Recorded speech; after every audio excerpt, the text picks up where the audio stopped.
17ஆம் வசனத்தை நாம் திருப்பிக் கொள்வோம். மத்தேயு எழுதின சுவிசேஷ புஸ்தகம் 4ஆம் அதிகாரம் 17ஆம் வசனம். அது முதல் இயேசு, மனம் திரும்புங்கள், பரலோக ராஜ்யம் சமீபித்திருக்கிறது என்று பிரசங்கிக்க தொடங்கினார்.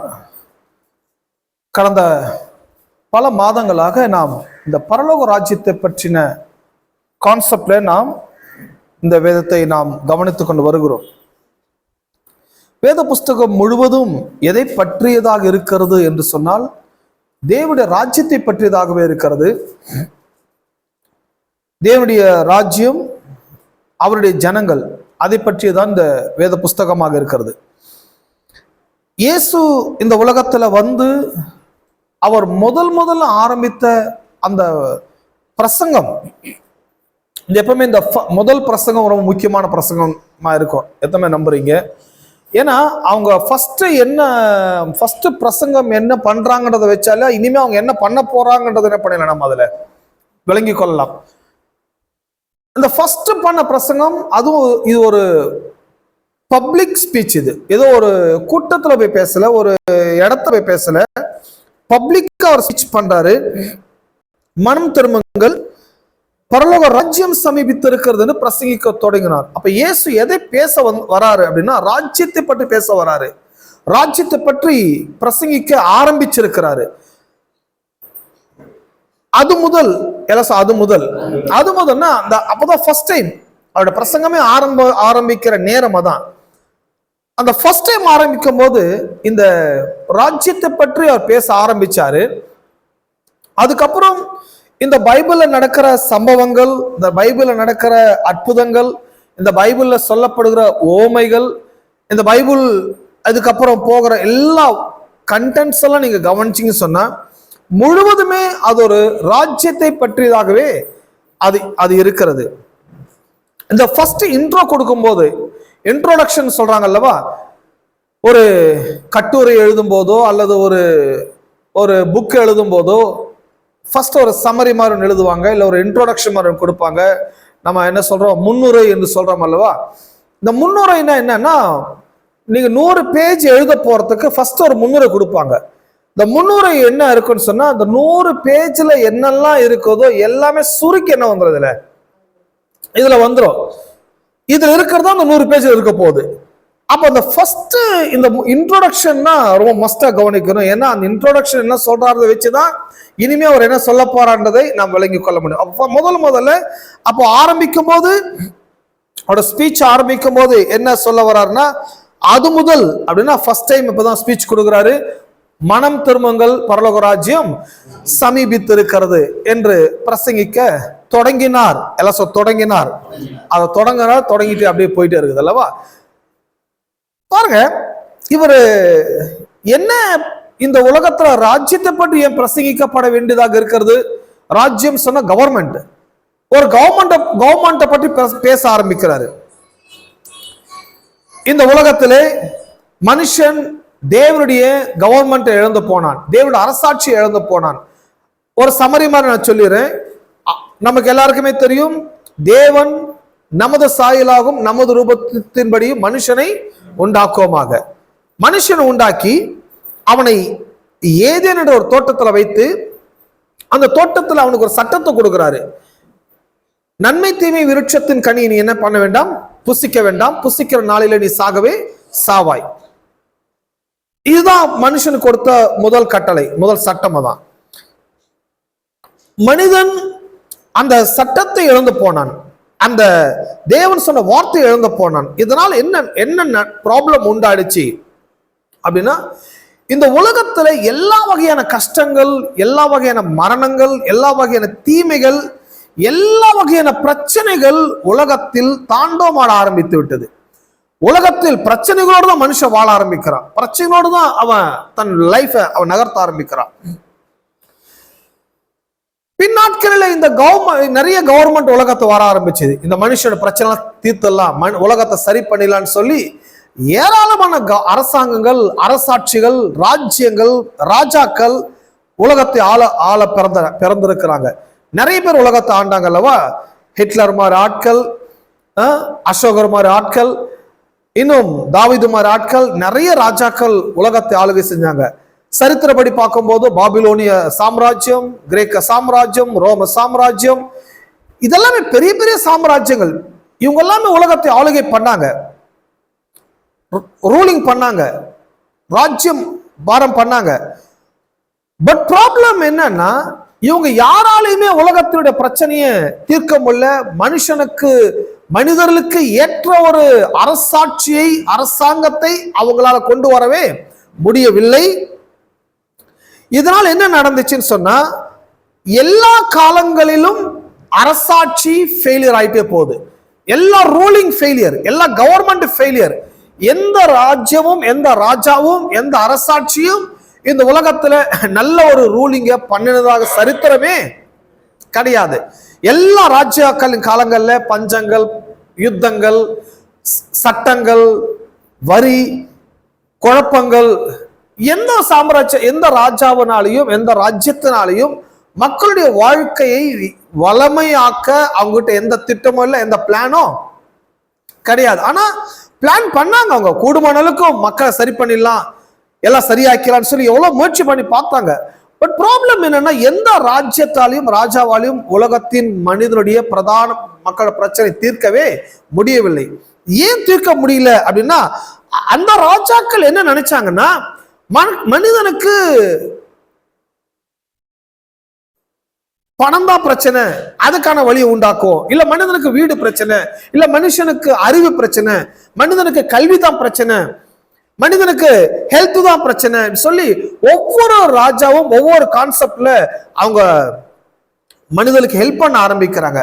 பட் பிரச்சனை மனிதனுடைய ஹெல்த்தோ, மனிதனுடைய பணமோ, மனிதனுடைய லைஃபோ அங்க ப்ராப்ளம் கிடையாது. மனிதனுடைய பிரதானமான பிரச்சனை என்னன்னு சொன்னா, மனிதனுடைய பிரதானமான பிரச்சனை பாவம் தான் மனிதனுடைய பிரதானமான பிரச்சனையாக இருக்கிறது. பாவத்தை டீல் பண்ணுகிற அளவுக்கு உலகத்துல எந்த ராஜாவும் பிறக்கவும் இல்லை, எந்த ராஜ்யமும் வரவும் இல்லை. பாவத்தை டீல் பண்ணாம எக்கனாமிக்ஸை டீல் பண்ண முடியாது. பாவத்தை டீல் பண்ணாம மனிதனுடைய ஹெல்த்தை டீல் பண்ண முடியாது. பாவத்தை டீல் பண்ணாம மனிதனுடைய வாழ்க்கையை டீல் பண்ணவே முடியாது. ஏன்னா இவ்வளவுக்கும் காரணம் பாவம் தான். மனிதனுடைய சரீரம் பாதிக்கப்பட்டதுக்கு காரணம் பாவம் தான். மனிதனுடைய பொருளாதாரம் பாதிக்கப்பட்டதுக்கும் பாவம் தான். மனிதனுடைய வாழ்க்கையே சீரழிஞ்சு போனதுக்கே காரணமே பாவம் தான். இப்போ பாவத்தை டீல் பண்ணாம வெறும் பொருளாதாரத்தை டீல் பண்ணிடலாம், இல்லடா மனுஷனுக்கு நல்ல கல்வியை கொடுத்துடலாம், இல்ல மனுஷன் நல்ல மருத்துவத்தை கொடுக்கலாம்னு சொல்லி நிறைய கவர்மெண்ட் பிளான் பண்ணாங்க. பட் எந்த கவர்மெண்ட்டும் பாவத்தை டீல் பண்ணணுங்கிற அறிவே கிடையாது. ஆனா கடந்த 2000 வருஷத்துக்கு முன்னால தேவகுமாரன இயேசு இந்த உலகத்துக்கு வராரு. இவர் ராஜா, இவர் மனித ரூபம் எடுத்து பூமிக்கு வராரு. இவர் ஒரு ராஜா, மனித ரூபம் எடுத்து வந்தாரு. இந்த உலகத்துல அவர் வரும்போது என்ன கொண்டு வந்தாரு அப்படின்னு சொன்னா, தேவனுடைய கவர்மெண்ட்டையும் இந்த உலகத்துக்கு கொண்டு வராரு, தேவனுடைய அரசாட்சியை கொண்டு வராரு, தேவனுடைய ஆளுகையை இந்த உலகத்துக்கு கொண்டு வராரு. ஏன்னா இந்த உலகத்தில் மனிதன் மிஸ் பண்ணினது தேவனுடைய ஆளுகை, தேவனுடைய அரசாட்சி. அந்த அவருடைய ஆளுகை, அவருடைய அரசாட்சி இல்லாததான் உலகத்தின் பிரச்சனை, வேற எதுவும் பிரச்சனையே கிடையாது. தேவன் தன்னுடைய ஆளுகை, தன்னுடைய அரசாட்சியை உலகத்துக்கு கொண்டு வராரு. இந்த தேவ அரசாட்சி என்பது உலகத்தில் இதற்கு முன்னால ஆளுகை பண்ண அரசாட்சியை விட முற்றிலும் வித்தியாசமானது. இது உலகத்தில் எந்த அரசாட்சியோட, எந்த கவர்மெண்டோட இந்த ஆளுகை நம்ம ஒப்பிடவே முடியாது. ஆகவே தேவனுடைய அரசாட்சி முழுக்க முழுக்க வித்தியாசமானது, அபூர்வமானது, ஆச்சரியமானது. அது நல்ல கவர்மெண்ட், நல்ல சாம்ராஜ்யம், நல்ல அரசாட்சி. பட் இந்த கவர்மெண்டோட நீங்க அடாப்ட் ஆகணும், இந்த கவர்மெண்டுடைய சிட்டிசனா மாறணும், இந்த கவர்மெண்ட்டுக்குள்ள நீங்க வரணும்னு சொன்னா, இந்த கவர்மெண்ட்டுக்கு ஏற்றபடி உங்க மனசை நீங்க என்ன பண்ண வேண்டும், மாற்ற வேண்டியது அவசியமாக இருக்குது. ஏன்னா உலகத்துல எத்தனையோ கவர்மெண்ட் நீங்க பார்த்திருப்பீங்க, உலகம் பார்த்திருக்குது. எல்லா கவர்மெண்ட்டும் மாதிரி இந்த கவர்மெண்ட் நினைச்சிடாதீங்க. இந்த கவர்மெண்ட் முழுவதும் வித்தியாசமானது. இந்த கவர்மெண்ட்டுக்கு ஏற்றபடி நீங்க வரணும்னா ஃபர்ஸ்ட் நீங்க மைண்டை சேஞ்ச் பண்ணி தான் ஆகணும். இதுல மனம் திரும்புங்கள் எல்லாம் மனம் திரும்புங்கள். உங்களுடைய மென்டாலிட்டியை சேஞ்ச் பண்ணுங்கன்றாங்க. உங்களோட மைண்டை டியூன் பண்ணுங்க. நீங்க நினைச்ச மாதிரி இது ஒரு மத கவர்மெண்ட் கிடையாது. நீங்க நினைக்கிற மாதிரி இது ஒரு கம்யூனிசம் கவர்மெண்ட் கிடையாது. நீங்க நினைக்கிற மாதிரி இது ஒரு சோசியலிசம் கவர்மெண்ட் கிடையாது. நீங்க நினைக்கிற மாதிரி இந்த உலகத்தில் ரூலிங் பண்ண மற்ற கவர்மெண்ட் மாதிரி இந்த கவர்மெண்ட் கிடையாது. இது முழுக்க முழுக்க நல்ல கவர்மெண்ட், கடவுளுடைய கவர்மெண்ட், கடவுளுடைய ஆளுகை. இது மனிதனுக்காக உலகத்துக்கு இறங்கி வந்தது. இந்த கவர்மெண்ட் தான் ஆதாம் ஏதேனில் இழந்து போனான். இந்த மனுஷன் இழந்து போனதுனால்தான் உலகத்து எல்லா பிரச்சனைக்கு காரணமாக இருக்கிறது. ஆகவே இயேசு இந்த உலகத்துல இந்த கவர்மெண்ட் கொண்டு வராரு.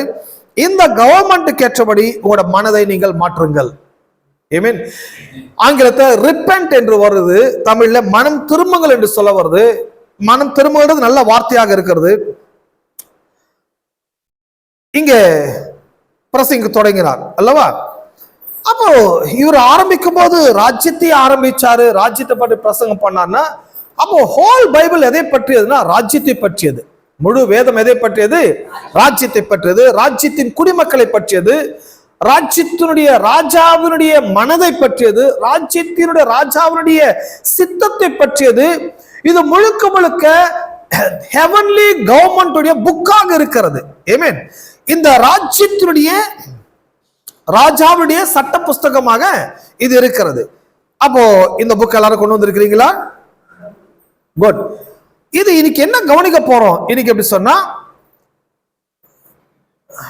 கிங்டம் கான்செப்ட் ஆஃப் கான்ஸ்டிடியூஷன், தேவனுடைய ராஜ்யத்தினுடைய சட்ட புஸ்தகம் என்று சொல்லலாம். தமிழ்ல இன்னொரு வார்த்தை வரும் அதுக்கு.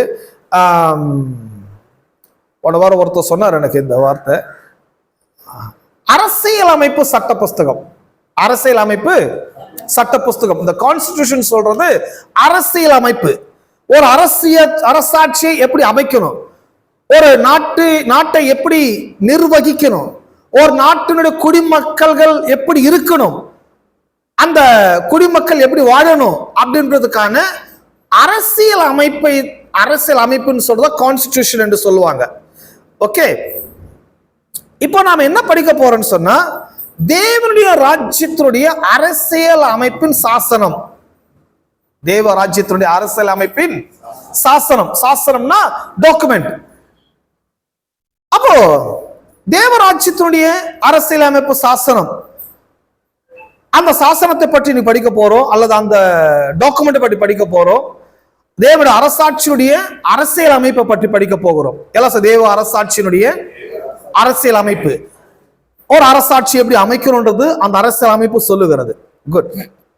இப்ப பாருங்க, இந்த அரசியல் அமைப்பு, இந்த சாசனம், இதெல்லாம் கவனிக்கும் போது நம்முடைய கண்ணோட்டம் முதலாவது மாற வேண்டும். கிறிஸ்தவன்றது அது ஒரு மத ரீதியாக போயிட்டதுனால மதத்தை பார்க்கிற அளவுக்கு இவங்க கிறிஸ்தவத்தை அவங்க பார்ப்பது கிடையாது, கிறிஸ்துவை பார்ப்பது கிடையாது, வேதத்தையும் கவனிப்பது கிடையாது. பாருங்க, இந்த அரசியல் அமைப்புன்றது இந்த உலகத்தில் இருக்கின்ற எல்லா நாட்டுக்கும் இந்த அரசியல் அமைப்பு சாசனம் இருக்கிறது. உலகத்தில் இருக்கிற எல்லா நாட்டிற்கும் என்ன இருக்கிறது? ஒரு அரசியல் அமைப்பு சாசனம் ஒன்று இருக்குது. நாடுன்னு ஒன்று இருந்தா அதுக்கு ஒரு அரசியல் அமைப்பு சாசனம் இருக்கணும். எந்த நாட்டில் அரசியல் அமைப்பு சாசனம் இல்லையோ அதை நாடாக யாராலும் ஏற்றுக்கொள்ளவே முடியாது. ஒரு நாட்டை அக்ரி பண்ணணும், இல்ல ஒரு நாட்டை அக்செப்ட் பண்ணணும், ஒரு நாட்டை அங்கீகரிக்கணும்னு சொன்னா ஃபர்ஸ்ட் அந்த நாட்டுக்குன்னு ஒரு சாசனம் இருக்கணும், அந்த நாட்டுக்குன்னு ஒரு அரசியலமைப்பு சட்டம் இருக்க வேண்டும். ரைட். அப்போ இந்த உலகத்துல எல்லா இப்போ யூரோப் கண்ட்ரி எடுத்தீங்கன்னு சொன்னா, ஐரோப்பா நாட்டுக்கு எடுத்தீங்கன்னு சொன்னா ஐரோப்பா நாட்டுக்குன்னு ஒரு சாசனம் இருக்குது. அப்புறம் இந்த ஈஸ்டர்ன் கண்ட்ரிஸ் இருக்குல்லவா, இந்த அரபு நாடுகளுக்கு எடுத்தீங்கன்னா அரபு நாடுகளுக்குன்னு ஒரு சாசனம் இருக்கிறது. மற்றும் இந்த சைனா மாதிரி கம்யூனிசம் நாட்டை எடுத்தீங்கன்னா அவங்களுக்குன்னு ஒரு சாசனம் இருக்குது. ஸோ சைனான்றது ஒரு கம்யூனிசம் கண்ட்ரிஸ். இப்படி உலகத்தில் இருக்கிற எல்லா நாடுகளுக்குமே ஒரு அரசியல் சாசனம் இருக்கிறது. ஓகே. இரண்டாவது இந்தியாவை எடுத்துப்போம். இந்தியான்றது 1947 சுதந்திரம் பெறப்பட்ட ஒரு நாடு தான் நம்முடைய இந்திய நாடு அல்லவா? இந்திய நாடு 1947 சுதந்திரம் அடைந்தாகிவிட்டது. ஆனா இது இன்னும் என்ன மாதிரி நாடு என்று பிரகடனப்படுத்தவே இல்லை. சுதந்திரம் தான் பெற்றிருக்கிறாங்க, பட் அது வரைக்கும் இது நாடா யாரும் அக்செப்ட் பண்ணவே இல்லை.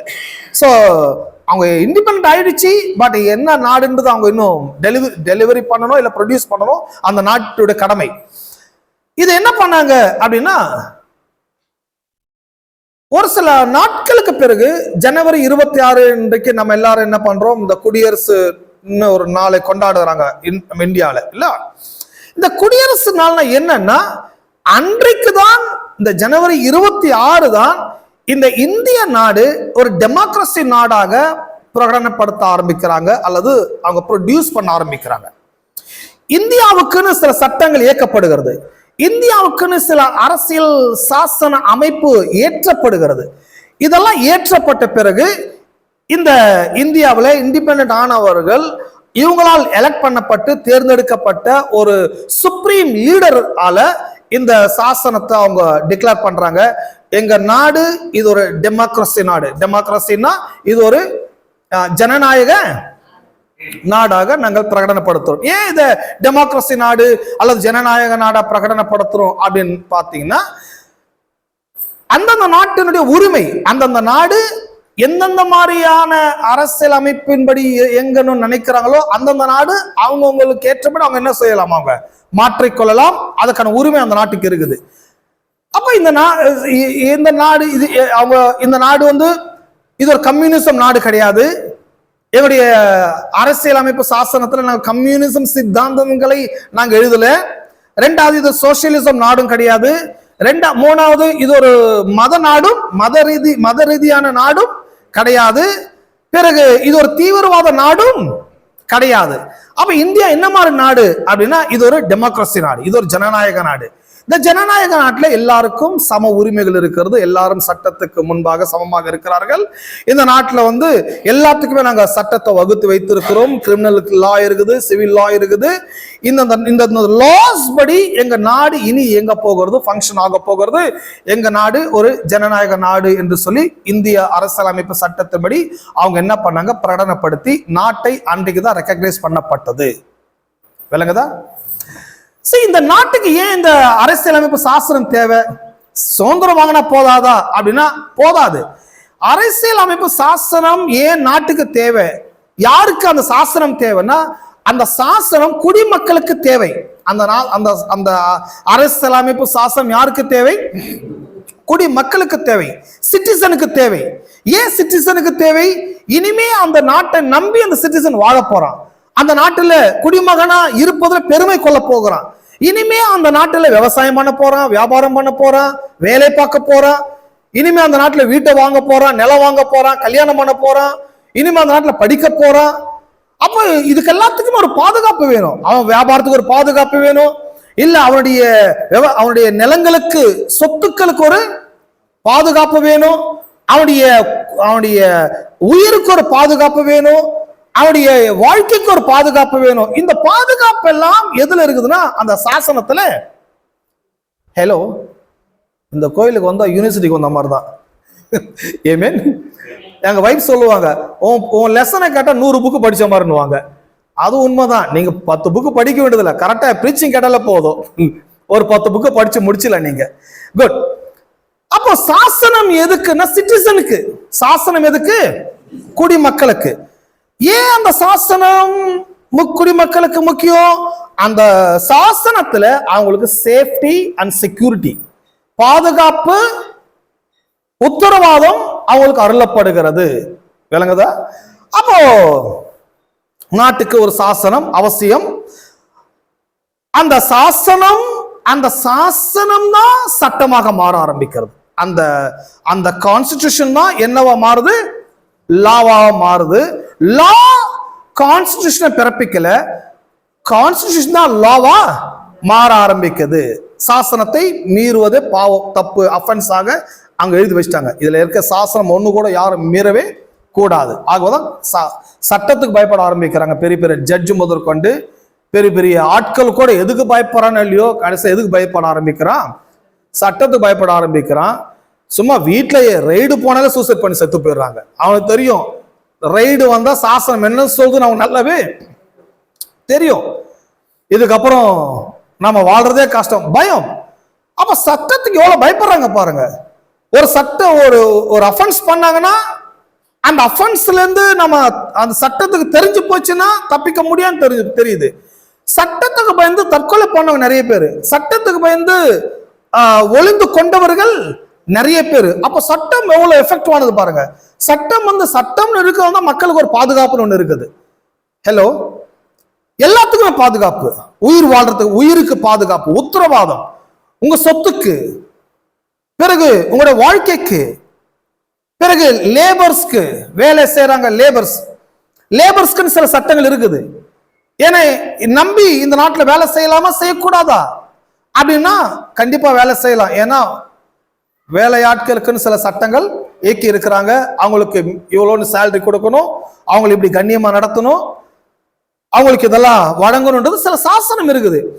சோ இந்த சாசனம் எல்லாம் நாட்டில் இருக்கிறனால தான் நம்பி வேலைக்கு போறோம், நம்பி வியாபாரம் பண்றோம், நம்பி சொத்தை வாங்குறோம், நம்பி நம்ம டிராவல் பண்றோம், நம்பி கல்யாணம் பண்றோம், நம்பி வாழ்க்கை நடத்துறோம்.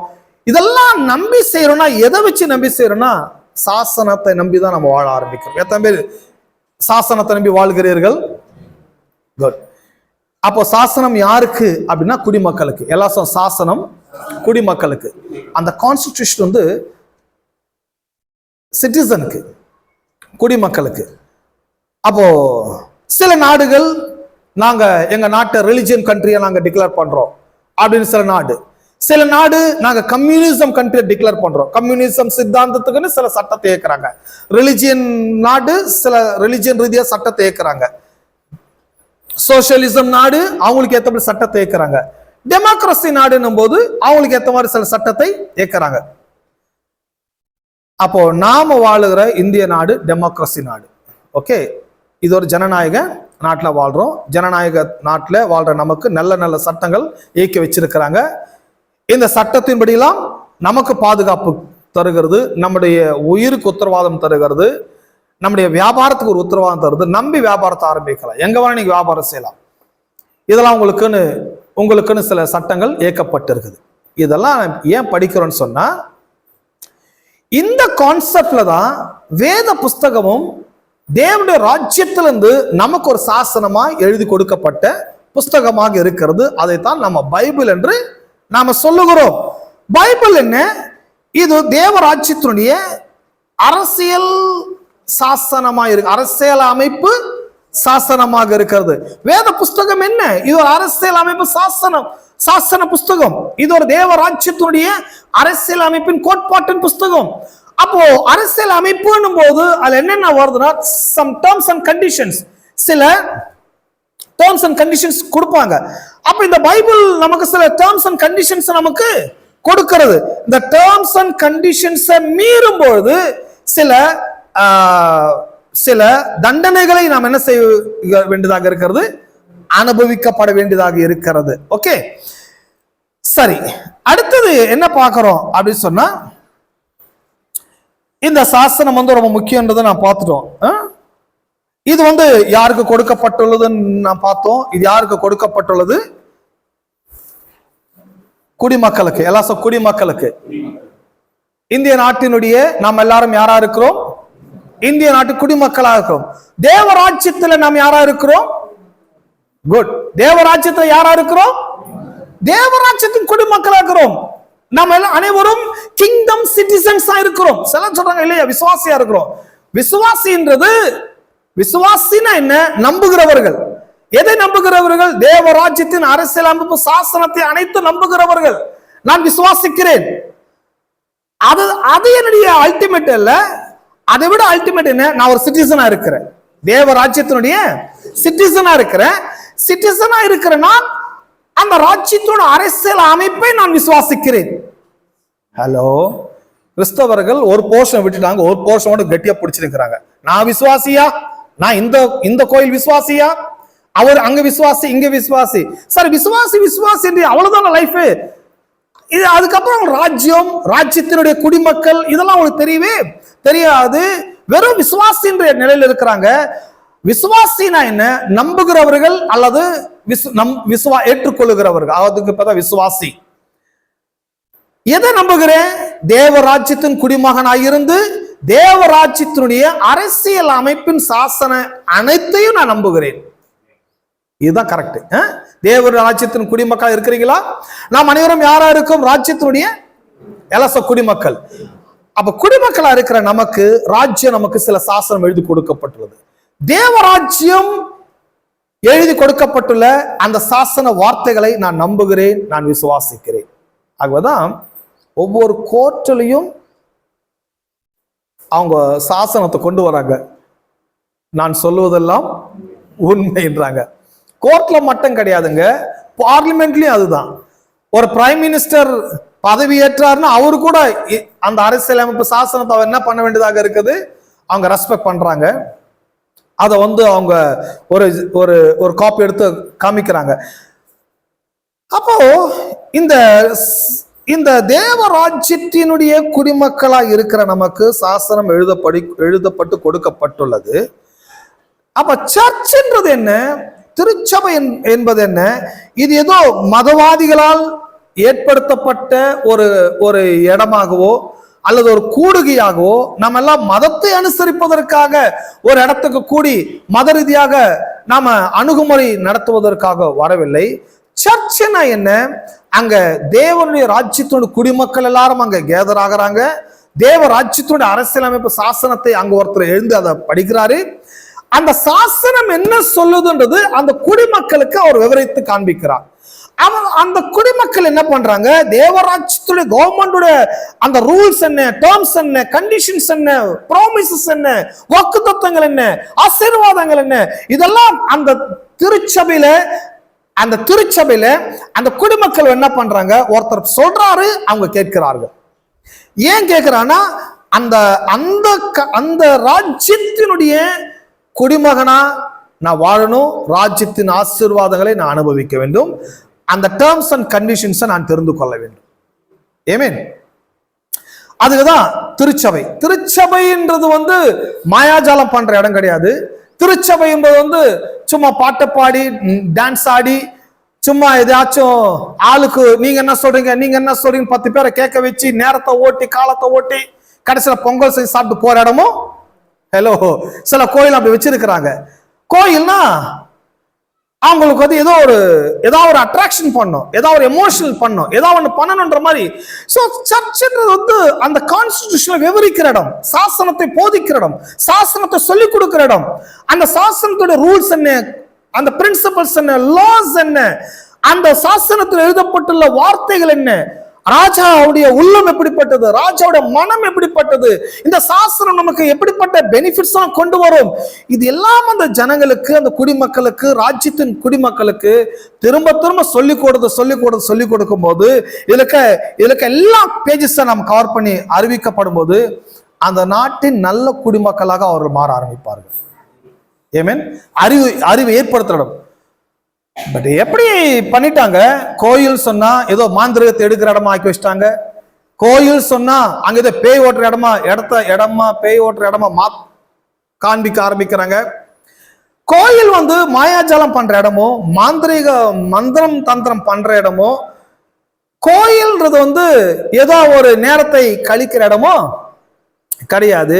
சர்ச்ன்றது என்ன? அவங்களுக்கு அந்த சாசனத்தை போதிக்கிற இடம். ஏமே பார்லிமெண்ட்ல போயிட்டு அவங்க மாயாஜாலமா பண்றாங்க. பார்லிமெண்ட்ல அவங்க அங்க மேஜிக் ஷோ பண்றாங்களா? கிடையாது. அங்க சாசனத்தை பிரகடனப்படுத்துறாங்க, சாசனத்தை பேசுறாங்க, சட்டத்தை அமல்படுத்துறாங்க, சில புதிய புதிய சட்டங்களை அவங்க இயக்குகிறார்கள். அது எல்லாரும் ஒரு மனதோட அங்க டிக்ளேர் பண்றாங்க, ப்ரொடியூஸ் பண்றாங்க. சோ பார்லிமெண்ட்ல ஒன்னு ப்ரொடியூஸ் பண்ணாங்கன்னா அது இந்தியாவில் அது ஸ்ட்ராங்கா என்ன செய்யப்படுது, அது மாற ஆரம்பிக்கிறது. எதுவுமே கவனிக்கிறீங்க? அப்ப திருச்சபை என்பது சேம் கான்செப்ட் தான். திருச்சபை என்பது என்ன? பரலோக கவர்மெண்ட், தேவராஜ்யம் வானத்தில் இருக்கிறது, அவரால் கிரியேட் பண்ணப்பட்ட பூமி, எர்த்ல பூமி இங்க இருக்கிறது, அவருடைய சாயல், அவருடைய ரூபத்துப்படி படைக்கப்பட்ட மனிதர்கள் இந்த பூமியில வாழுகிறார்கள். இந்த பூமியில இந்த வாழ்கின்ற மனிதர்கள் கடவுளுடைய கவர்மெண்ட்டுக்கு ஏற்றபடி மாறுவதற்காக ஏற்படுத்தப்பட்ட ஒரு ஸ்தலம் தான் திருச்சபையாக இருக்கிறது. நீங்களே தேவனுடைய ஆலயமாக இருக்கிறீர்கள். அப்போ சர்ச்சில் போயிட்டு மேஜிக் பண்றது இடமோ டைமை வேஸ்ட் பண்ற இடமோ கிடையாது. அங்கே நம்முடைய நேரத்தை உபயோகப்படுத்துகிற இடமாக இருக்கிறது. ஒரு சில நாட்களுக்கு முன்னால நான் அந்த ஒரு யூடியூப்ல ஒருத்தர் ஒரு விஷயம் பார்க்கும்போது என்ன பண்றாங்கன்னா, ஒரு ஃபாரினர் பாஸ்டர், அந்த சர்ச்சுக்கு பேர் மெகா சர்ச்சு, பல ஆயிரம் கோடியை போட்டு அவங்க செலவு பண்றாங்க, சர்ச்சு கட்டுறாங்க, எல்லாம் பிரம்மாண்டமா பண்ணி வச்சிருக்கிறாங்க. ஃபேமஸ் பாஸ்டர்ஸ் கூட ஒரு பெரிய போதகர் வராரு, ஃபாரினர் வராரு. அங்க என்ன பண்றாங்கன்னா மேஜிக் ஷோ பண்றாங்க. என்ன மேஜிக் ஷோ தெரியுமா? சகோதரர், இன்னைக்கு உங்க அக்கௌண்ட்ல இன்னைக்கு 5,000 வந்துச்சு, உங்க அக்கௌண்ட்டை செக் பண்ணி பாருங்க அப்படின்றாங்க. உடனே அவர் சொல்றாரு, எஸ் 5,000 rupees அக்கௌண்ட்ல விழுந்துச்சு. இப்ப என்னன்னா, இது ஏதோ செட்டிங் மட்டும் தெரியுது எனக்கு. இதுல என்னன்னா மக்களை அட்ராக்ஷன் பண்றாங்க. நமக்கு ஏதாச்சும் விடுமா பார்க்கலாம், நமக்கு ஏதாச்சும் கிடைக்குமா பார்க்கலாம் அப்படின்னு சொல்லி மக்கள் வந்து ஆர்வத்தை காண்பிக்க ஆரம்பிக்கிறாங்க. ஏன்னா இப்படி நடக்குது. சில இடத்துல சில நேரம் என்ன பண்ணாங்க, தண்ணியை வந்து இதோ நான் ஒரு டேஸ்டான ஒரு கிரேப் வைனா மாத்துறேன், டேஸ்டான கிரேப் ஜூஸை நான் மாத்துறேன்னு சொல்லி மாத்துறாங்க. தண்ணியை வந்து அவங்க ப்ரே பண்றாங்க. ரெண்டுமே தண்ணி தான். ஒருத்தர் கொடுக்குறாங்க, அவங்க குடிச்சு பாக்குறாங்க, என்ன டேஸ்டா இருக்குது அப்படின்னு சொல்றாங்க. எனக்கு தெரியும் அது வெறும் தண்ணி தான், சொல்றவன் அவங்க ஆளுதான். இவங்க வந்து மக்களை வந்து ஏமாத்துற மட்டும் எனக்கு நல்லா தெரியுது. சப்போஸ் நான் குடிச்சு இல்லைங்க டேஸ்ட் இல்லைன்னு சொன்னா, இல்ல நீ கடவுள உங்களுக்குள்ள இல்ல, நீ வந்து உனக்கு அந்த ருசி தெரியலன்னு சொல்லி நம்மள அப்படி சொல்றாங்க. ஒருத்தர் சொன்னாங்க அல்லவா, கடவுள் தெரியுறாரு எனக்கு தெரியும், ஐயோ நீ பாவம் பண்ணிட்ட, கடவுள் உனக்கு தெரியவே மாட்டாரு. இதெல்லாம் வந்து மேஜிக் பண்றாங்க, கோயிலே பண்றாங்க. அதுதான் ஆச்சரியம், எப்படிதான் இவங்க பண்றாங்கன்னு தெரியல. அவங்களுக்கு இதெல்லாம் விவரிக்கவோ, இதை போதிக்கவோ, இதை அறிவிக்கவோ, இதை புரிய வைக்கவோ அவங்களுக்கு பொறுமை இல்லை. ஹலோ, இதெல்லாம் வந்து மேஜிக் பண்றது பெரிய மேட்டர் கிடையாதுங்க. அதெல்லாம் நான் எங்கன்னா ஒரு 3 நாள் 4 கிளாஸ் போய் கத்துக்கலாம். ஆனா அது ஈஸி, இதுதான் கஷ்டம். எது கஷ்டம்னா அறிவிக்கிறது, அதை புரிய வைக்கிறது, அதை போதிக்கிறது, இதுல அவங்கள கொண்டு வர்றதுதான் கொஞ்சம் கஷ்டமா இருக்கும். ஆனா அதை நான் ரொம்ப இஷ்டத்தோட செய்யறேன், விருப்பத்தோட செய்யறேன், கண்டிப்பா அது நடக்கும். இதை போதிக்க புரிஞ்சுப்பாங்க. இதுல எஃபோர்ட் கொடுக்கிறது நல்லது, இது பெட்டர் குவாலிட்டியான லைஃப் இது. ஏமே, அப்போ இந்த சட்டத்தை வந்து இயக்குகிறார்கள். இது ஒரு ராயல் கான்ட்ராக்ட். இந்த அக்ரிமெண்ட் என்ற புஸ்தகம் வந்து இது ஒரு பிக் ராயல் கான்ட்ராக்ட். இது ஒரு ராஜரீகமான ஒரு ஒப்பந்தமாக இருக்கிறது. தேவன் இந்த உலகத்தின் மக்களோடு கூட அவர் பண்ணுகிற ஒரு ஒப்பந்த புஸ்தகமாக இருக்கிறது, அவருடைய அரசியலமைப்பு சாசனமாக இருக்கிறது. இதுல என்னென்ன படிக்க போறோம் அப்படி சொன்னா, இல்ல இந்த ஒப்பந்தம், இந்த சாசனத்தை படிக்கும் போது இதுல இருக்க டேர்ம்ஸ் என்ன, கண்டிஷன்ஸ் என்ன, எல்லாமே ஆல்ரெடி எழுதப்பட்டுள்ளது. இந்த உலகம் உண்டாவதற்கு முன்பதாகவே, உலகத்தை சிருஷ்டிப்பதற்கு முன்பதாகவே தேவன் அரசியல் அமைப்பு சாசனத்தை ஆல்ரெடி ப்ரிப்பேர் பண்ணி வைத்துட்டார். இந்தியா எப்ப ப்ரிப்பேர் பண்ணாங்க? சுதந்திரத்துக்கு பிறகுதான் ப்ரிப்பேர் பண்ணாங்க. மனுஷன் எப்பவுமே லேட்டா தான் திங்க் பண்ணுவான். ஆனா தேவன் வந்து எல்லாமே லேட்டா திங்க் பண்றவர் கிடையாது. ஐயோ நான் உலகத்தை உண்டாக்கிட்டோம், மனுஷனை வச்சுட்டோம், இவங்களுக்கு உடனே ஒரு சாசனத்தை ரெடி பண்ணணும்னு சொல்லி அப்பத்துக்கு அப்போ உட்கார்ந்த ஒரு சாசனத்தை எழுதல. நாங்களாம் அப்படிதான் பண்ணுவோம்ல, நாளைக்கு பரீட்சை இன்னைக்கு படிக்கதான் நம்ம வேலை, இன்னைக்கு படிச்சு சூடா போய் எழுதிட்டு வந்துடுறது. கடவுள் வந்து அப்படியெல்லாம் வந்து மனுஷனை படைச்சிட்டோமே, உலகத்துல உண்டாக்கிட்டோமே, இப்ப இதுக்கு எல்லாத்துக்கும் ஒரு சாசனத்தை எழுதணுமே, எப்படி எழுதலாம், கிரைம் லா எப்படி எழுதலாம், சிவில் லா எப்படி எழுதலாம்னு சொல்லி அப்பத்துக்கு அப்போ உட்கார்ந்த கடவுள் மண்டியை குழம்பி தாடி எல்லாம் பிழிஞ்சு எதையா கண்ணு மைண்டுக்கு வந்தா எழுதி வைக்கல. அவரு உலகம் உண்டாவதுக்கு முன்பதாகவே, மனுக்குலம் ஏற்படுவதற்கு முன்பதாகவே தேவனுக்குன்னு ஒரு டெரிட்டரி இருக்குது, தேவனுக்கு ஒரு பிராந்தியம் இருக்குது, தேவனுக்குன்னு ஒரு சாம்ராஜ்யம் இருக்குது. அது பரலோக சாம்ராஜ்யம் சொல்றோம். பரலோக சாம்ராஜ்யத்தை தேவன் இருக்கிறார். தேவ சாம்ராஜ்யம் தேவலோகத்தில் இருக்கிறது. தேவலோகத்திலே தேவன் அரசியல் அமைப்பு சாசனத்தை பரலோகத்தில் என்றைக்கு எழுதிவிட்டார்? உலகம் தோன்றும் முன்பதாகவே. உலகம் தோன்றும் முன்பதாக எழுதிவிட்டார். கவனிக்கணும், பரலோகத்திலே சாசனத்தை எழுதி சரி சரி இது பரலோகத்துக்கு அப்ளிகபிள் ஆகும், பூமிக்கு வேற சாசனத்தை எழுதுன்னு சொல்லி பூமிக்கு வேற சாசனம் கிடையாது. கவனிக்கணும், பரலோகத்தில் என்ன சாசனமோ பூமிக்கும் அதே சாசனம் தான். ஏன் இந்த பூமியை பரலோகமாய் மாற்ற வேண்டும் என்பதுதான் தேவனுடைய விருப்பமாக இருக்கிறது. நான் கவனிக்கிறோம், இந்தியா ஒரு சில ஆண்டுகளுக்கு முன்பதாக பிரிட்டனுடைய ஆதிக்கத்தில் கீழே இருந்தது, பிரிட்டனுடைய அரசாட்சிக்கு கீழே இருந்தது. நமக்கு உங்களுக்கு எல்லாருக்கும் தெரியும், பிரிட்டன் அன்றைக்கு சுதந்திரம் பெறுவதற்கு முன்பதாக இந்தியா எந்த சட்டத்தை கீப் அப் பண்ணாங்க, எந்த சட்டத்தை ஃபாலோ பண்ணாங்கன்னா பிரிட்டனுடைய லா தான் என்ன பண்ணிருக்காங்க, கீப் அப் பண்ணி ஃபாலோ பண்ணிருக்கிறாங்க. அப்ப இந்தியாவில் பிரிட்டனுடைய சட்டம் தான் இங்க இயக்கப்பட்டு இருந்தது. ஆஃப்டர் இண்டிபெண்டன்ட்க்கு அப்புறம் சுதந்திரத்துக்கு பிறகுதான் இந்தியாவுக்குன்னு சில சட்டங்களை அவங்க திருத்த ஆரம்பிச்சிருக்கிறாங்க, அரசியலமைப்பு கொண்டு வந்து ஆரம்பிச்சாங்க. இந்தியா சுதந்திரம் அடைவதற்கு முன்னால வரைக்கும் பிரிட்டனுடைய சாசனம் தான் இங்க இருந்தது. ஏன் பிரிட்டன் தன்னுடைய சாசனத்தை இங்க கொண்டு வந்தாங்கன்னா, பிரிட்டனுடைய ஐடியா என்ன, பிரிட்டன்ல எப்படி இருக்குதோ அப்படியே இந்தியாவும் இருக்கணும், பிரிட்டனுடைய கலாச்சாரம் இந்தியாவில் இருக்கும், பிரிட்டனுடைய கல்வி இந்தியாவில் இருக்கணும், பிரிட்டனுடைய அந்த பண பரிவர்த்தனை பிசினஸ் அந்த பவுண்ட்ஸ் அதெல்லாம் இந்தியாவில் இருக்கணும். சோ பிரிட்டன்ல என்னெல்லாம் சட்டம் செல்லுபடி ஆகுமோ எல்லா சட்டம் எங்கேயும் செல்லுபடி ஆகும், இந்தியாவில் செல்லுபடி ஆகும். பட் அங்க சில சேஞ்சஸ் ஏற்படுத்துறாங்க. சில சட்டம் பிரிட்டன் சிட்டிசனுக்கு செல்லுபடி ஆகும், சில சட்டம் இந்தியர்களுக்கு அது செல்லுபடியே ஆகாது. ஏன்னா இந்தியர்களை அவங்க சிட்டிசனா அவங்க டீல் பண்ணல, இந்தியர்ல அவங்க ஸ்லேவா தான் என்ன பண்ணிருக்காங்க டீல் பண்ணாங்க. ஆனா சில கடுமையான சட்டம் எல்லாத்துக்கும் உதவுட்டாங்க. ஆனா இந்தியாவில் மக்களை அவங்க குடிமக்களை அவங்க ஏற்றுக்கொள்ளவில்லை. இந்தியாவுக்கு மக்களை அவங்க அடிமைகளாக தான் அவங்க பாவித்தார்கள். பட் தேவன் பரலோக ராஜ்யத்தில் ஏற்றப்பட்ட இந்த சாசனத்தை பூமியிலே மனுஷனுக்கு கொடுக்கிறார். இந்த பூமியை என்னவா மாத்து, இந்த பூமியில பரலோகமா மாறி இந்த பூமியை மாத்து.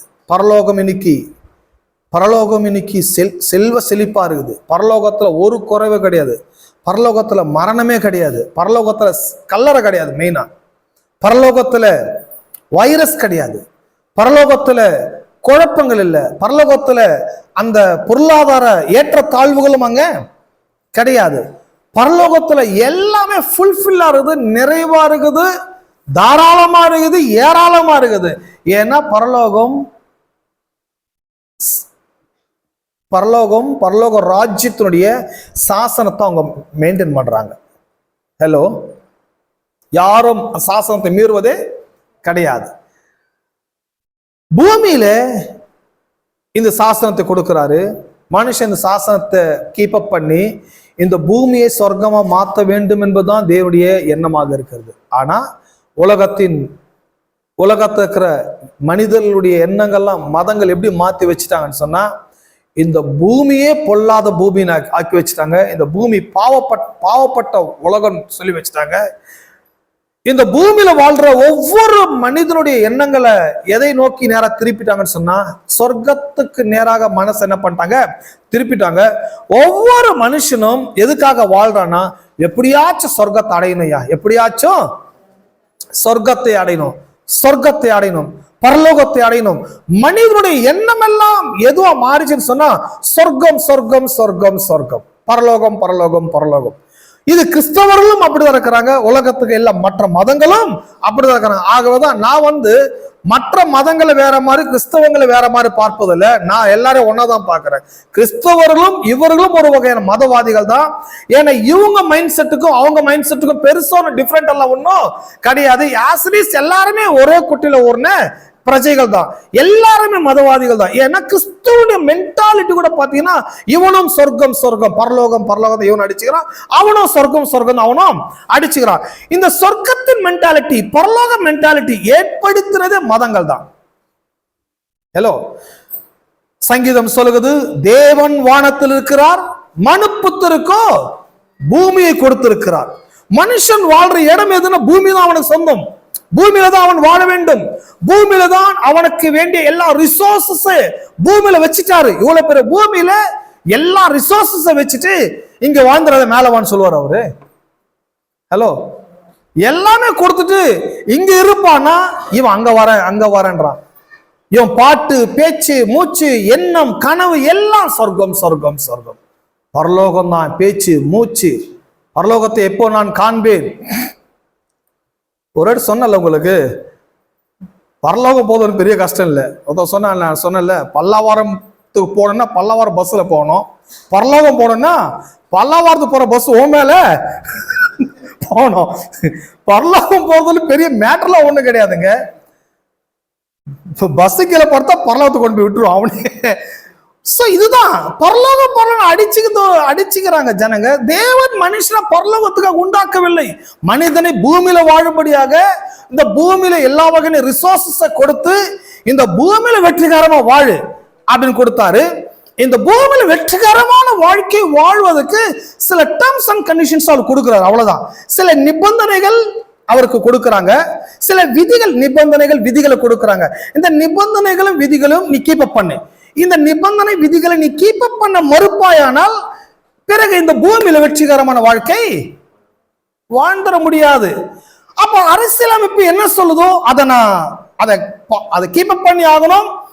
ஏன் இஷ்டப்படி நான் அரசியலமைப்பை மாற்றவே முடியாது. இதை மாற்றக்கூடிய வல்லமே மனிதனுக்கு கிடையாது.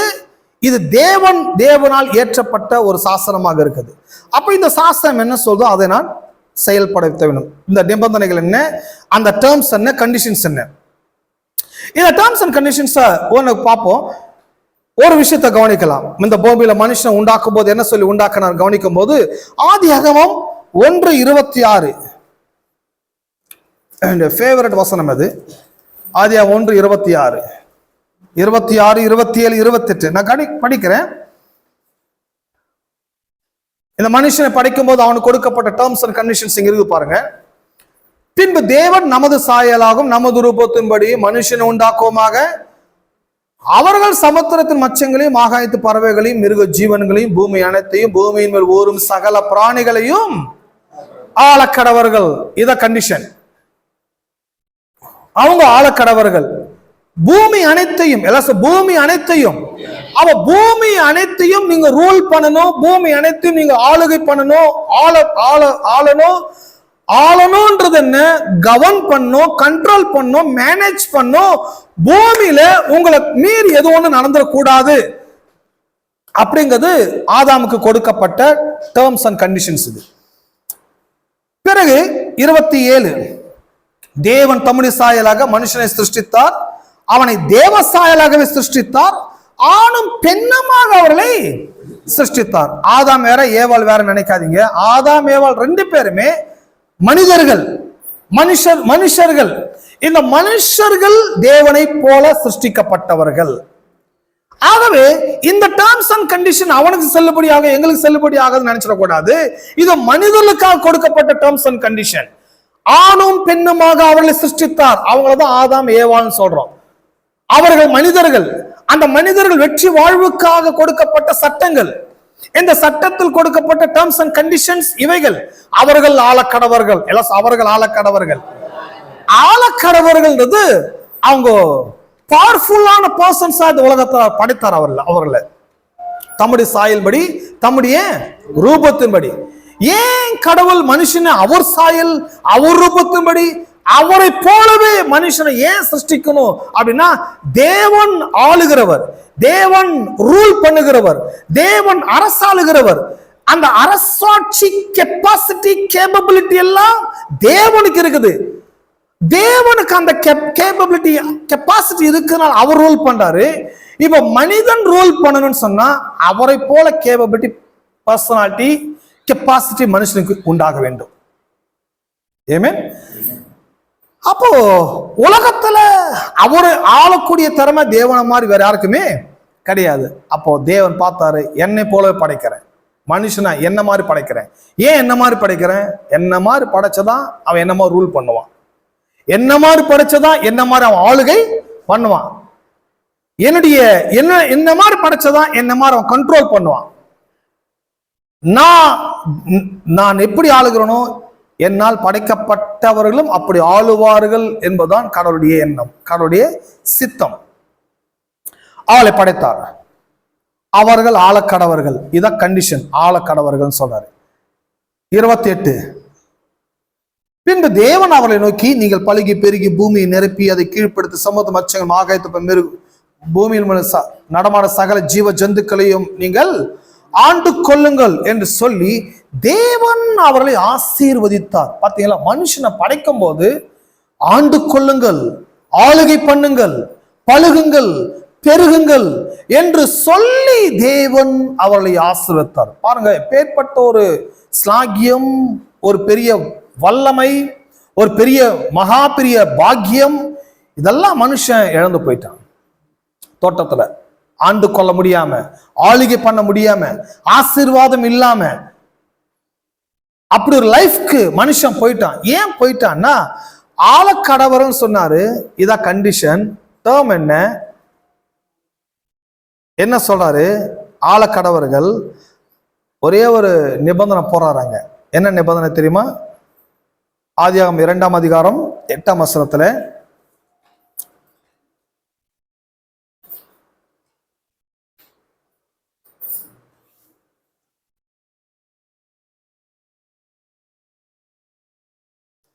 ஆதியாகமம் 2:8 அப்ப படிக்கிறேன், அப்புறம் வேற 17 படிக்கிறேன். 8 தேவன கத்த கிழக்கே ஏதேன் என்னும் ஒரு தோட்டத்தை உண்டாக்கி தாம் உண்டாக்கின மனுஷனை அதிலே வைத்தார். எல்லாரும் கிழக்கே என்னும் தோட்டத்தை உண்டாக்கி மனுஷனை அதுல வைத்தார். ஒரு பாஸ்டர் என்கிட்ட பேசும்போது, பாஸ்டர் அந்த மென்டாலிட்டி எப்படி இருப்பாருங்க, ப்ராடா இல்ல, புரிஞ்சுக்கிற தன்மை இல்லாம இருந்தா பெரிய வருத்தமா இருக்குது. கடவுள் தோட்டத்தை உண்டாக்கி தோட்டத்துல வாட்ச்மேன் வச்சிட்டான்ட்டான் ஆதாம. டேய், வாட்ச்மேன்ல அவரு பூமியை ஆளுவதுக்கு வச்சாரு, தோட்டத்துல வச்சாரு. இல்ல, அவன் தோட்டத்துல காவல்காரனை வைத்தாரு, காக்கிறவனை வச்சாரு. தோட்டத்தை பண்படுத்து பராமரிச்சு காவல். எப்படி இந்த வாட்ச்மேன் காலில் எழுந்துச்சு இந்த தோட்டத்தெல்லாம் கிளீன் பண்றோம்னா அந்த வேலை செய்யணுமா? இதுக்கு தேவன் எதுக்கு அவரை மாதிரி ஆளை படைக்கணும்? நாலு ஏஞ்சல்ஸ் அனுப்பிச்சு அவங்க பண்ணிட்டு போறாங்க, 4 தூதர் அனுப்பிச்சு பண்ற. இந்த கோட்டி பெருக்கத்துக்கா அவரை மாதிரி சாயல், அவரை மாதிரி ரூபம், அவரை மாதிரி ஒரு ஆளை படைக்கணும்? கூட்டுறதுக்கு பெருக்கிறதுக்கு யாராவது ஒரு தூதர் அனுப்பிச்சு அவனே என்ன பண்ணிடுவான்? அதெல்லாம் ஹலோ, கூட்டி பெருகிடலாம். இது வாட்ச்மேன் இல்லைங்க, அவன் ஆளுகிறவன், ஆண்டு கொள்ளுகிறவன், பழகுகிறவன், பெருகுகிறவன், ஆசீர்வாதமா இருக்க வேண்டியவன். ஹலோ, மனிதனை அப்படிதான் வச்சாரு பூமியில. எங்க கொண்டு போய் வச்சாரு? தோட்டத்துல வைத்தார். பிறகு ஒரு கண்டிஷன் மட்டும் அவங்க கொடுக்குறாங்க. என்ன கண்டிஷன்? இப்படிதான் இருப்பதுக்கு ஒரு வேலை பண்ணி ஒரே ஒரு காரியத்தை செய்யணும். நீ என்ன செய்யணும்? 17 ஆனாலும் நன்மை தீமை அறியத்தக்க விருட்சத்தின் கனியை புசிக்க வேண்டாம், அதை புசிக்கும் நாளிலே சாகவே சாவா என்று கட்டளிட்டார். இதுதான் கண்டிஷன். அந்த அரசியல் அமைப்பு சாசனம் இது ஆதாமோடு முடிஞ்சு போச்சு. நமக்கு வேற நினைக்காதீங்க. இது ஆதாமுக்கு மட்டும் இல்ல, இந்த பூமியில் வாழ்கிற எல்லா மனுக்குலத்துக்கும் கொடுக்கப்பட்ட சாசனம். ஆணும் பெண்ணுமாக அவர்களை சிருஷ்டித்தார், அவர்களை தேவ சாயலாக படைத்தார், தேவ போன்ற படைக்கப்பட்ட மனுஷங்களை கொடுத்தாரு. அவங்கள சொன்னாரு, இந்த பூமியில நீங்க ஆள வேண்டும், ஆண்டு கொள்ள வேண்டும், பழுக வேண்டும், பெருக வேண்டும், இன்க்ரீஸ் ஆகணும், நல்லா இருக்கணும், குறைவா இருக்க வேண்டாம், ஆசீர்வாதமா இருக்கணும், ப்ராஸ்பரா இருக்கணும், செழிப்பா இருக்கணும். மனுஷன் அப்படிப்பட்ட ஒரு வாழ்க்கை வாழணும். இப்படி ஒரு வாழ்க்கை வாழ்றதுக்கு ஒரே ஒரு கண்டிஷன் சொல்றாரு, நன்மை தீமை அறியத்தக்க விருட்சத்தின் கனியை என்ன பண்ண வேண்டாம்? புசிக்கணும். பாருங்க, இந்த அரசியலமைப்பு சாசனத்துல இந்த கண்டிஷன் முக்கியம்.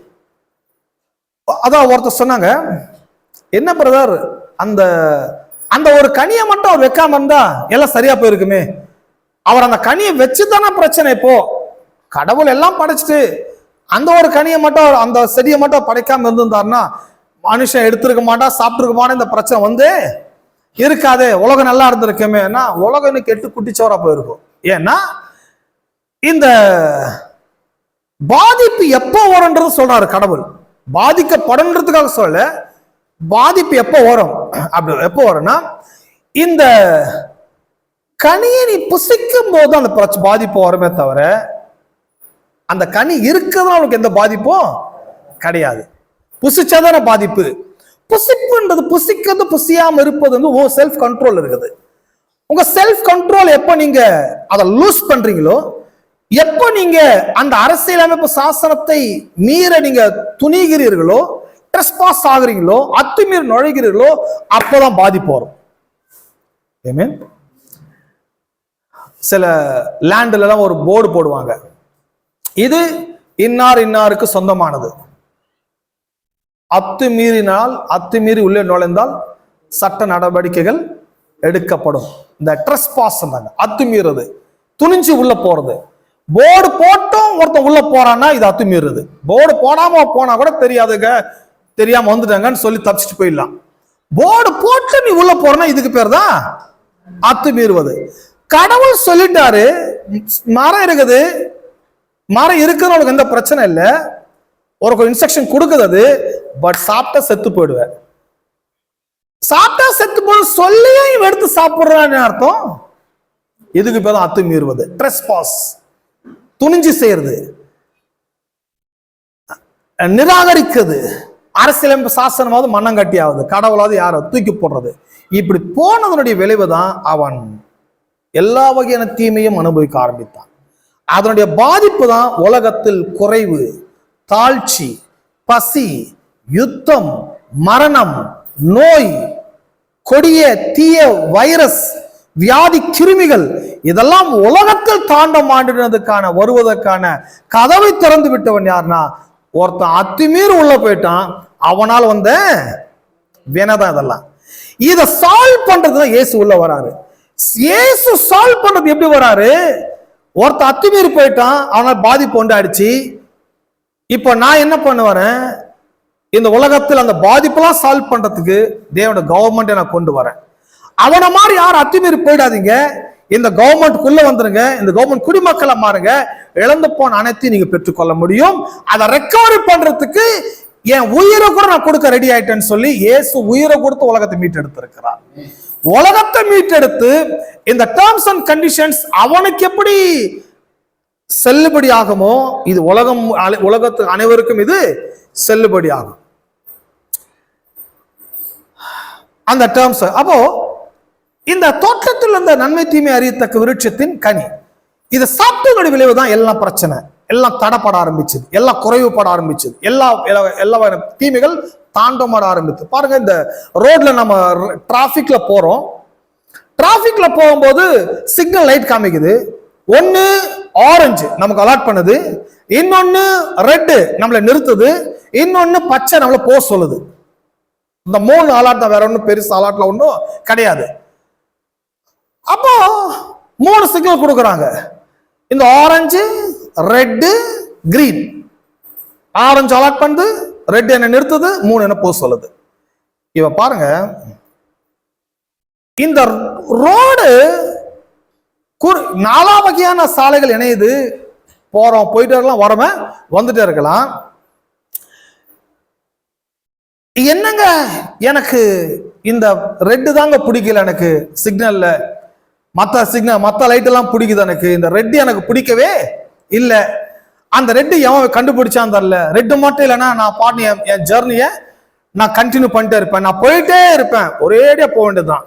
ரெட்டு மட்டும் இல்லைன்னா, ரெட்டு எதுக்கு இருக்குது அப்படின்னா நீ ஒரேடியா போடக்கூடாதுக்காக தான் ரெட்டை வச்சிருக்கிறாங்க. ரெட்டு என்ன, உங்களுக்கு உயிரை காப்பாத்துது. ரெட்டு உங்களுக்கு தீமை வராம தடுத்து நிறுத்துது. இந்த ரெட்டை நீ அத்துமீறி போறதா இருந்தா போ, ஆனா அதோட பாதிப்பை கண்டிப்பா நீங்க சந்தித்தாக வேண்டும். ஹலோ, இந்த தோட்டத்தில் இந்த வச்ச இந்த மரம், இது ரெட் சிக்னல் மாதிரி. இந்த ரெட் சிக்னல்ல பாத்துக்கப்பா, இதை சாப்பிட்டா லைஃப் ஸ்பாயில், சாப்பிடாத வரைக்கும் நல்லா இருக்கலாம், இல்ல நான் சாப்பிடுவேன். நிறைய இந்த ரோடு ஆக்சிடென்ட்ல அப்படிதான் நடக்குது. ரோடு ஆக்சிடென்டா அந்த சிக்னலை மதிக்காம போறது, சிக்னலை கவனிக்காம போறது. கவனிக்காம போனாலும் உங்க தப்பு தான், மதிக்காம போனாலும் உங்க தப்பு தான். கவனிக்கணுங்க, ரோடுக்குன்னு வந்தாச்சு சிக்னலை பார்க்கணும், தேடணும் எங்க இருக்குதுன்னு சொல்லி. இல்லைன்னா கேட்டாச்சும் தெரிஞ்சுக்கணும் சிக்னல் எங்கெங்க வச்சுக்கிறாங்கன்னு சொல்லி. தெரியற மாதிரி தான் வைக்கிறாங்க கவர்மெண்ட்லாம். சென்னையிலலாம் பெருசாவே வைக்கிறான், கீழேருந்து மேலே வீட்டு போகுது, எல் மாதிரி போகுது, தெரியலன்னு எவனும் சொல்லவே கூடாதுன்னு சொல்லி சீரியல் லைட் மாதிரி போட்டு வச்சுக்கிறாங்க சென்னையில. அப்போ இந்த சிக்னல் எதுக்குன்னா எல்லாரோட உயிர் காப்பதற்காக, போக்குவரத்து பாதிக்கப்படாமல் இருப்பதற்காக இந்த சிக்னல் எங்க ரெட் லைட் வைக்கிறாங்க. ரெட் லைட் நல்லது, அது கெட்டது கிடையாது. அது வச்சவன் மேல திட்டாதீங்க, வச்சதான் எல்லாம் டிரான்ஸ்போர்டேஷன் ப்ராப்பரா என்ன பண்ணுகிறது, ஏங்கி கொண்டிருக்கிறது.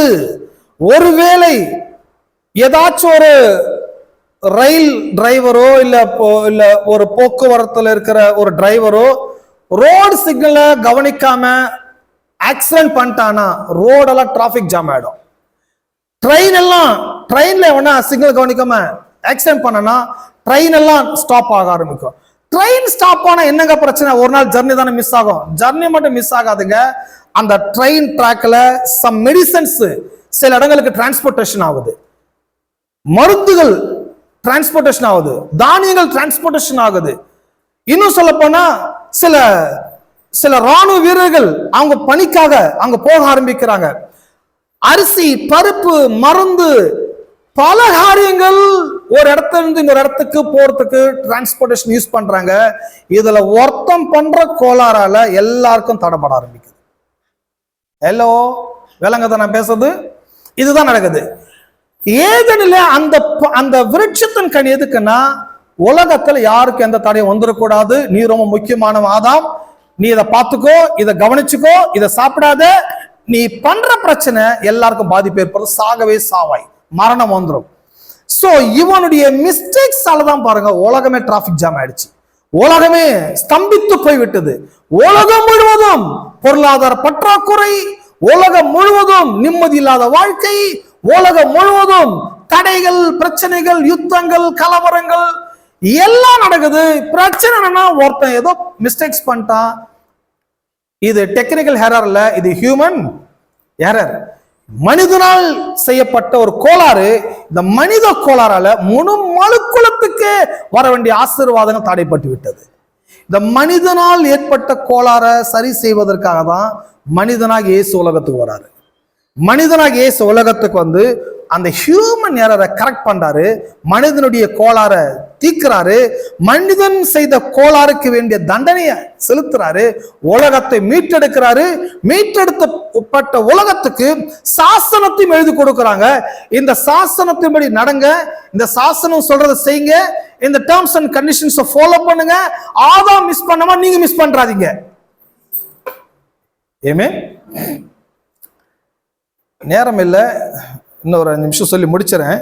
அடுத்த வாரம் இன்னொரு பகுதிக்கு போனோம் அல்லவா. அப்போ இது ஒரு அரசியலமைப்பு சாசன புஸ்தகம், குடிமக்களுக்கு எழுதப்பட்ட புஸ்தகம். இதை நான் கவனிக்கணும், இதை நான் தெரிஞ்சுக்கணும். இது மாயாஜாலம் பண்ற புக்கு கிடையவே கிடையாது. எதுவுமே நம்புறீங்க? சில கோயில் சொல்றாங்க பேயெல்லாம் ஓட்டுறாங்க புக்கெல்லாம் வச்சு. எங்க அதுக்காக கொடுத்துருக்குறாங்க? இது சாசனம்ங்க. இது போ அப்பால போ சாத்தன ஒரு ஆளை போட்டு அடிக்கிறாரு பாருங்க ஒரு பாஸ்டரு, அதையும் வாங்கி அந்த கோயிலுக்கு போறான்னா அவன் பெரிய தியாகி தான். அவன்லாம் நாங்க இங்க போதிக்கிறோம், இங்க வரமாட்டாங்க, போய் அடி வாங்கறதுக்கு, திட்டு வாங்கறதுக்கு, அங்க குழப்பறதுக்கு, அங்க அளவுக்கு, அங்கெல்லாம் கரெக்டா போயிடுறாங்க. கரெக்டா போதிக்கிற இடத்துக்கு பாருங்க வரமாட்டாங்க. ஏன்னா மக்களுக்கு அந்த அளவுக்கு அறிவு இல்லை, அந்த அளவுக்கு புரிதல் ஏற்படலை. அது பிரச்சனை வந்து அவங்க அந்த மாதிரி ஏதோ டியூன் பண்ணிருக்கிறாங்க. நானும் பொறுமையா சொல்லிதான் இருக்கிறேன். பட் எனக்கு ஒரு நாள் கடவுள் கண்டிப்பா இந்த மாதிரி சத்தியத்தை கேட்கணுன்ற நாள் ஒரு நாள் கண்டிப்பா வரதான் போகிறது. ஆமென். பாருங்க, சரி, இந்த டேர்ம்ஸ் அண்ட் கண்டிஷன்ஸை பார்க்க போறோம். இந்த ஆதாம பற்றி கவனிச்சோம் அல்லவா. இன்னொரு ஆளை பார்க்கலாம், அதை பார்த்து நம்ம முடிச்சுட்டு கரெக்டா பத்திரிகளை முடிச்சிடலாம். ஆபிரகாம். இந்த ஆபிரகாம் பற்றி பார்க்கும்போது ஆபிரகாம கடவுள் சந்திக்கிறாரு. ஆபிரகாம் போய் சந்திக்கலாங்க, ஆபிரகாமை தேவன் தான் சந்திக்கிறார். நாம சந்திக்கல கடவுளை, கடவுள் நம்மள சந்திச்சிருக்கிறாரு. எதுவுமே நம்புறீங்க? உலக மதம் என்ன பண்ணுதுன்னா இறைவனை தேடு சொல்லி மக்களை தேட வைக்கிறாங்க. நாமெல்லாம் அவரை தேடி எங்க இருந்து கண்டுபிடிக்கிறது? ஊர்ல சின்ன வீட்டு அட்ரஸ் நம்மளை கண்டுபிடிக்க முடியல, கடவுளை எங்க போய் கண்டுபிடிக்கிறது? சோ மனிதனால் இறைவனை தேடி கண்டுபிடிக்கவே முடியாது. பட் இறைவனால் மனிதனை கண்டுபிடிக்கப்பட முடியும். ஆகவேதான் மதத்துக்கும் இந்த மாதிரி பிரீச்சிங்கும் நிறைய டிஃப்ரெண்ட் இருக்குதுன்னு சொல்ல வர. நாம கண்டுபிடிக்க போத அவர் தான் நம்மளை தேடி வராரு, அவர் தான் நம்மளை கண்டுபிடிக்கிறாரு. மதங்கள் என்ன பண்ணி இறைவனை தேடி போறாங்க. ஒருத்தன் காட்டுக்கு போறான், ஒருத்தன் கடலுக்கு போறான், ஒருத்தன் மலை மேல போறான், எங்கெங்கயோ போறான் தேடுறதுக்கு. இன்னும் வேற என்ன இடங்குதான்னு பாக்குறான். எங்க போலாம் கடவுளை தேடி? இறைவனை தேடி யாரும் போத்தல. பைபிள்ல கவனிங்க, எல்லாரையும் இறைவன் தான் தேடி வருகிறார். இதான் ப்ராப்பர். ஏன்னா நாம தேட முடியாது அவரை. எந்த லொகேஷன் வச்சு அவரை கண்டுபிடிக்கிறது? ஆதியாகமம் 12:1-2-3 படிக்கிறேன். அதுல என்ன சொல்றாங்க, அது படிக்கிறதுக்கு நேரம் இருக்குமான்னு தெரியல, எதுக்கும் வேகமா நான் படிச்சிடுறேன். ஆதியாகமம் 12ஆம் அதிகாரம். இந்த ஆபிரகாமை கடவுள் என்கவுண்டர் பண்றாரு, சந்திக்கிறாரு பாருங்க. 12:1-2-3. கர்த்தர் ஆபிராமை நோக்கி, நீ உன் தேசத்தையும் உன் இனத்தையும் உன் தகப்பன் வீட்டையும் விட்டு புறப்பட்டு நான் உனக்கு காண்பிக்கும் தேசத்துக்கு போ. நான் உன்னை பெரிய ஜாதியாக்கி உன்னை ஆசீர்வதித்து உன் பேரை பெருமைப்படுத்துவேன். நீ ஆசீர்வாதமா இருப்பாய். உன்னை ஆசீர்வதிக்களை ஆசீர்வதிப்பேன், உன்னை சபிக்கிறவளை சபிப்பேன். உன்னை பூமியில் வம்சங்கள் எல்லாம் உனக்குள் ஆசீர்வதிக்கப்படும். கர்த்தர் ஆபிரகாமுக்கு சொன்னபடியே அவன் புறப்பட்டு போனான். லோத்தும் அவனோடு கூட போனான். ஆபிரகாம் ஆரானை புறப்பட்டு போகும்போது 75 வயது உள்ளவன் ஆனான். பாருங்க, இந்த ஆபிரகாமை கடவுள் சந்திக்கிறாரு. திரும்ப நான் சொல்றேன், ஆபிரகாம் தேவனை சந்திக்கல, தேவன் தான் ஆபிரகாமை சந்திக்கிறார். சந்திக்கும் போது கடவுள் அவனுடைய பேசும்போது என்ன சொல்றாரு, நான் உன்னை பெரிய ஆளாக்குறேன், உன் பேரை பெருமைப்படுத்துவேன், உன்னை பெரிய தேசமாகவே மாற்றுவேன், உன்னை ஆசீர்வதிக்கிறவரை நான் ஆசீர்வதிப்பேன், உன்னை சபிக்கிறவரை நான் சபிப்பேன், நீ ஆசீர்வாதமா இருப்ப, நீ நல்லா இருப்ப. பாருங்க, ஆதாமுக்கு எப்படி ஒரு பாசிட்டிவான பவர்ஃபுல்லான ப்ராமிசஸ் எல்லாம் கொடுத்தாரோ, ஆண்டு கொள்ளுங்கள், பழுகுங்கள், பெருகுங்கள், பூமி நிரப்புங்கள், ஆசீர்வாதமாயிருங்கள் என்று சொல்லி கடவுள் எப்படி ஆதாமிட்ட பேசான பிளஸ் பண்ணி அந்த ப்ராமிஸ் கொடுத்தாரோ, ப்ராமிஸ் கொடுத்தோன்னு சம் டர்ம்ஸ் அண்ட் கண்டிஷன்ஸ் என்ன பண்ணாரு, அவனுக்கு கொடுத்தாரு. ஆதாம் கடவுள் கொடுத்த டர்ம்ஸ் அண்ட் கண்டிஷன்ஸ் மிஸ் பண்ணதுனால அந்த பிளஸிங்ஸ்க்கு தூரம் ஆயிட்டான். ஓகே, இப்போ ஆபிரகாம கடவுள் சந்திக்கும் போது சேம் அதே பேட்டர்ன் தான். என்ன பேட்டர்னா, நான் உன்னை பெரிய ஜாதியாக்கி. இந்த பெரிய ஜாதியாக்கின்றது தமிழ்ல அப்படி ஏன் அப்படி போட்டாங்கன்னு எனக்கு தெரியல. நான் உன்னை பெரிய nation, I will make big nation அப்படிதான் சொல்லுது ஆங்கிலத்துல. நான் உன்னை பெரிய ஒரு தேசமா மாற்றுவேன், ஒரு பெரிய இன தலைவனா மாற்றுவேன், பெரிய தேசமாக மாற்றுவேன், உன் பேரை பெருமைப்படுத்துவேன், நீ ஆசீர்வாதமா இருப்பேன், உன்னை ஆசீர்வதிக்கிறவர்கள நான் ஆசீர்வதிப்பேன், உன்னை சபிக்கிறவர்கள நான் அவங்கள சபிப்பேன். ஆனா ஒரு டேர்ம் கண்டிஷன், நீ உன் தகப்பனையும் உன் தகப்பனுடைய வீட்டையும் விட்டு நான் உனக்கு காண்பிக்கும் தேசத்துக்கு போ. இதுதான் டேர்ம்ஸ் அண்ட் கண்டிஷன். விட்டுட்டு போ, அப்பா விடு, உன் தகப்பனுடைய வீட்டையும் உன்னுடைய இனத்தையும் தேசத்தையும், உன் தேசத்தை விட்டுணும், உன் வீட்டை விட்டுணும், நான் உனக்கு சொல்ற இடத்துக்கு போகணும். இதுதான் இந்த டேர்ம்பா. இந்த டேர்ம் படி நீ வந்து பாரு, நான் உன்னை பெரிய ஆளாக்கிடுவேன். பாருங்க, ஆபிரகாம் அந்த டேர்ம்ஸ் அண்ட் கண்டிஷன்ஸ் அப்படியே ஃபாலோ பண்றான். அவர் என்ன சொன்னாரோ, எதை விடணும்னாரோ, எதை விட்டு போன்னு சொன்னாரோ காமிக்கிற வரைக்கும் ஆபிரகாம் நடந்து போக ஆரம்பிக்கிறான். அவன் எங்க போறான்னு அவனுக்கே தெரியாது. இந்த பைபிள் தான் போகிற தேசம் என்னன்னு அவனுக்கு தெரியல. அவன் தரிசித்து நடவாமல் விசுவாசித்து நடந்தான். அவன் பார்க்கல, ஆனா நம்பி போறான். சொன்னவரை நம்பி போறான், ஏற்றுக்கொண்டு போறான்.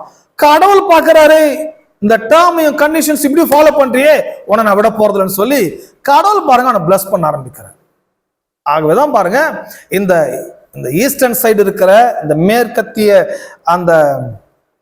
இந்த நாட்டில் இருக்கிற இந்த சவுதி சைடு இருக்கிற கண்ட்ரியில் இருக்கிற நிறைய இனங்கள், இந்த எல்லா இனங்கள் அங்க இருக்கிறவங்கலாம் பாத்தீங்கன்னா, அங்க யூதர்கள் இருக்கிறாங்க, முஸ்லிம்ஸ் இருக்கிறாங்க, அப்புறம் ஷியாதுங்கிற ஒரு இனம் இருக்குது. இப்படி அங்க இந்த இஸ்லாம் குரூப் நிறைய இருக்குது. அங்க இந்த இஸ்லாம் குரூப் எடுத்து ஓடிய உங்க ஃபாதர் யாருன்னா இப்ராஹிம் எங்க ஃபாதர்னுவாங்க. யூதரை போய் கேட்டு அவனும் இப்ராஹிம் ஆபிரகாம் தான் எங்க ஃபாதர்னுங்க.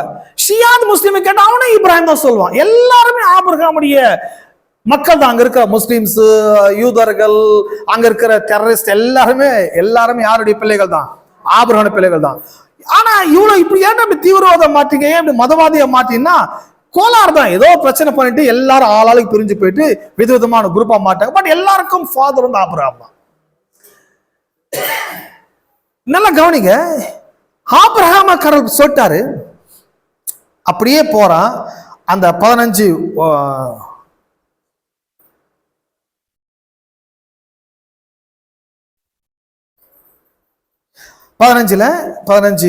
1 வசனம் மற்றும் 5ஆம் வசனம் படிக்கிறேன், முடிச்சிரு சீக்கிரமா. இந்த கால் நடந்த பின்பு கர்த்தருடைய வார்த்தை ஆபிரகாமுக்கு தரிசனம் உண்டாகி, அவர் ஆபிரகாமே, நீ பயப்படாதே, நான் உனக்கு கேடகமும் உனக்கு மகா பெரிய பலனமா இருக்கிறேன் என்றார். 5ஆம் வசனம் படிக்கிறேன். அவர் அவனை வெளியே அழைத்து, நீ வானத்தை அனந்து பார், நட்சத்திரம் என்ன உன்னாலே கூடுமானால் அவைகள் என்ன என்று சொல்லி, பின்பு அவனை நோக்கி, உன் சந்ததி இவனமா இருக்கும் என்றார். அவன் கர்த்தரை விசுவாசித்தான், அதை அவர் அவனுக்கு நீதியாக எண்ணினார். பார்த்தீங்களா, அந்த ஆதாமுடைய சாப்டர் டக்குன்னு முடிஞ்சு போச்சு. ஆனா இவன் சாப்டர் கண்டினியூ ஆயிட்டே இருக்குது. 12 தொடங்கி 13 தொடங்கி 14 தொடங்கி வந்த வேகத்தை அவன் முடிச்சிட்டான், கதையே முடிச்சிட்டான் ஆதாம். ஆனா இவனுடைய சாப்டர் போயிட்டே இருக்குது. ஏன்னா அந்த ஃபெய்த், அந்த நம்பிக்கை, அந்த விசுவாசம், கடவுளுடைய அந்த கண்டிஷன்ஸ், கடவுள் கொடுக்க அந்த டேர்ம்ஸ் அப்படியே மெயின்டைன் பண்றான், அப்படியே ஃபாலோ பண்றான். அந்த வார்த்தை என்ன சொல்றதோ அதை ஏற்றுக்கொள்ள நடக்கிறான். அதுதான் அவனுடைய பிளஸிங்ஸ்க்கு அடையாளமா இருக்குது. ஏமேன். வேற எதையும் அவன் பண்ணவே இல்லை. அடுத்த வாரம் பார்ப்போம். அடுத்த வாரம் நாம கவனிப்போம். எழுந்திருக்கலாம்.